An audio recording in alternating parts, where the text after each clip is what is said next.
Friends, welcome to my Duja. मेरे बच्चे को बहुत सर्दी खांसी हो गया, इसीलिए मेरा बच्चा खाना ही नहीं खा रहा है। तो एक रेसिपी आपके लिए, रिकवरी रेसिपी, स्पेशली सर्दी खांसी जब भी बच्चे को है तभी ये रेसिपी आपको बहुत ज़्यादा हेल्प करेगा। ये है ब्रोकली आलमंड सूप।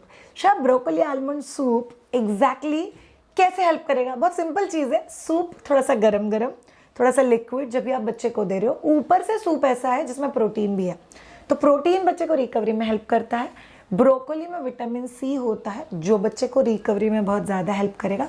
ऊपर से ये पर्टिकुलर रेसिपी में ब्लैक पेपर डाला हुआ है जो बच्चे को सर्दी खांसी में बहुत ज़्यादा हेल्प करेगा। तो आप लोग ये रेसिपी पक्का ट्राई करना। इनफैक्ट घर में किसी भी एज ग्रुप के लिए अगर उनको सर्दी खांसी है तो ये पर्टिकुलर रेसिपी आपको बहुत ज़्यादा हेल्प करेगा। तो चलिए देखते हैं recovery recipe for cough and cold almond broccoli soup. और रेसिपी के उस तरफ हम लोग जानेंगे होम रेमेडीज बच्चे के कफ एंड कोल्ड को ठीक करने के लिए। चलिए देखते हैं। Almond broccoli soup high in protein, high in vitamin C, ये बच्चों के लिए ज़रूरी है, रिकवरी के लिए बहुत ज़्यादा ज़रूरी है। तो प्लीज़ बच्चों को दो। इसके लिए हम लोग को चाहिए fresh broccoli 1 bowl, pepper and अजवाइन। उसके साथ हम लोग को चाहिए आलमंड्स। याद रखो हम लोगों ने सोक किया और उसका छिलका हटा दिया। फाइनली चॉप्ड अनियन और गार्लिक। बिकॉज ये हीलिंग फूड है तो इसमें विटामिन सी है, गार्लिक है, अजवाइन है, पेपर है। बिकॉज ठीक तो होना है बच्चे को। कुकर ले लो, कुकर में आप लोग थोड़ा सा घी डाल दो। ये बाय द वे जैसे ये तड़कता है अजवाइन और पेपर, तब तक मैं आपको बता देती हूँ मेरे घर पे ब्रोकली आलमंड सूप बहुत बार बनता है और बहुत टेस्टी बनता है। आप लोग जैसे ही इस चीज़ को घर पे बनाओगे मुझे पक्का कमेंट में लिख के बताना आपको ये पर्टिकुलर रेसिपी कैसा लगा। ओके, फिर आप लोग उसमें गार्लिक डाल दो। गार्लिक ना आप क्रश करके भी डाल सकते हो, बट हम लोग को ना गार्लिक, आलमंड, ये सभी चीज़ें वापस एंड में क्रश करनी ही है, तो इसीलिए आप सब चीज़ें ऐसे साबुत भी डालते हो तो भी चलता है। ब्रोकली को डाल दो, उसको अच्छे से मिक्स कर दो। याद रखो ये बहुत मस्त सा खुशबू छोड़ता है। फिर आप लोग उसमें सॉल्ट डाल दो अगर बच्चा 1 साल प्लस है तो। फिर पानी डाल के कुकर लगा के इसकी 3 से 4 सीटियाँ ले लो, ताकि जितनी भी चीज़ें अंदर डाली हुई है वो सब अच्छे से पक जाए। अभी आप लोग इसको करेंगे मिक्सी में ब्लेंड। याद रखो इसका पानी बाहर आ सकता है। ओके, बहुत ज़्यादा पानी हो तो पानी अलग से निकाल के रख दो। फिर एक थिक पेस्ट बनाओ, बिकॉज इसका कंसिस्टेंसी बहुत पतला नहीं होना चाहिए। इट्स हीलिंग फूड, और कुछ नहीं खाया तो एटलीस्ट इतना खाना चाहिए। टेस्टी सूप ट्राई जरूर करना। अच्छी बच्चे बहुत इरिटेट हो जाते हैं, बच्चों को सांस लेने में तकलीफ होती है, बच्चा बहुत रोता है, बच्चा ब्रेस्ट फीड नहीं कर पाता है, बच्चा खाना नहीं खाता है। So all of you, basically बच्चे का नाक जब भी ब्लॉक होता है तभी बच्चा ब्रेस्ट फीड कर नहीं पाता या बॉटल नहीं ले पाता, बिकॉज वो मुंह से सांस नहीं ले पाता। इसीलिए जब भी बच्चे को सर्दी खांसी या नोज ब्लॉक होता है तभी आपको कुछ होम रेमेडीज 100% करनी चाहिए, बिकॉज वो बच्चे को बहुत ज़्यादा हेल्प करेगा। सबसे पहली होम रेमेडी, आपको ब्लैक पेपर लेना है, मतलब काली मिर्च का एक बॉल लेना है ब्लैक कलर का, और घर का कोई भी सेफ्टी पिन ले लो।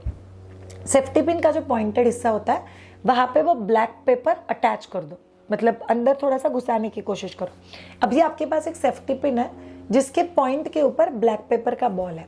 उस ब्लैक पेपर के बॉल को आप गैस के ऊपर गर्म कर दो। गर्म कर दिया, और अभी बच्चे के नाक से थोड़ा सा दूर आपको ब्लैक पेपर का बॉल रखना है, जहाँ पे ब्लैक पेपर में से धुआं निकल रहा है, और बच्चा सिर्फ उसको थोड़ा सा सूंघने की कोशिश कर रहा है। It's a very good remedy जिससे बच्चे का ब्लॉक नोज ठीक होने में हेल्प होगा। दूसरा वेरी इंपॉर्टेंट थिंग, अगर आपके बच्चे को सर्दी खांसी, थोड़ा सा बुखार ऐसा आपको लगता है तो आप लोग पोटैटो, मतलब आलू के पतले स्लाइसेस कट करो। आलू का पतला स्लाइस बच्चे के पाँव के सेंटर पे रख दो ऐसे, और बच्चे को ऊपर से सॉक्स पहना दो दोनों पाँव के ऊपर।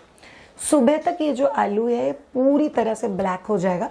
आलू वैसे भी बाहर रखोगे तो ब्लैक हो जाता है, बट ये बॉडी में से जो अननेसेसरी इम्प्योरिटीज़ है उसको खींच के लेता है। तो ये चीज़ आप लोग पक्का ट्राई करना। तीसरा इंपॉर्टेंट चीज़, नेज़ो मिस्ट, जो सलाइन ड्रॉप्स मिलते हैं, आपको प्रेफरेबली बच्चे को खाना खिलाने से पहले 1-1 ड्रॉप, खाना मतलब ब्रेस्ट फीडिंग हो सकता है, बॉटल हो सकता है, खाना हो सकता है, 1-1 ड्रॉप दोनों नॉस्ट्रल्स में डालो। अगले 10 मिनट के लिए बच्चे का नाक खुला रहेगा, और तभी आप लोग बच्चे को खाना, ब्रेस्ट फीडिंग अगर कराते हो तो will be far better and peaceful. Next, Myduja के प्रोडक्ट में से Myduja cough and cold roll on. ये 100%। So in fact cough and cold roll on and herbal पोटली, ये दो चीज़ें ऐसी है विच आई से नेशनली इंटरनेशनली हर मम्मा के पास होनी चाहिए। मेरी मदर इन लॉ यूज़ करती है, grand mother in law use करती है, हेडेक के लिए काम में आता है, घुटने दुखते हैं तो काम में आता है। It is good amazing remedies and lovely solution. So cough and cold roll on and herbal पोटली। हर्बल पोटली को आप लोग गर्म तवे पे घिस के बच्चे का छाती पेट सेक सकते हो। आप लोग इसको माइक्रोवेव में 20 सेकंड के लिए रख से बच्चे का छाती पेट सेक सकते हो। तो ये दोनों ही चीज़ें होम रेमेडी का हिस्सा है और ये आपको बहुत ज़्यादा हेल्प करेगी।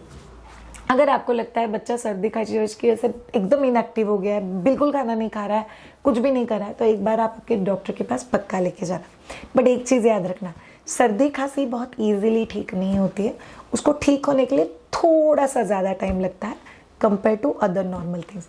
It's absolutely okay. बच्चा बीमार पड़ता है तभी उसके अगेंस्ट एंटीबॉडीज़ बॉडी में डेवलप होता है। जैसे एंटीबॉडीज़ डेवलप होता है वैसे बच्चा जब भी अगली बार बीमार पड़ेगा ना तभी जल्दी रिकवर होगा। इसलिए पेरेंट्स स्ट्रेस मत लेना। बीमार पड़ना बच्चों के लिए पॉजिटिव माना गया है बिकॉज ये बच्चे का इम्यूनिटी और फाइटिंग मैकेनिज्म स्ट्रॉन्ग करता है। So just stay peaceful, stay calm and just work on it. Thank you so much all of you ये पर्टिकुलर वीडियो देखने के लिए। Have a great time. Bye.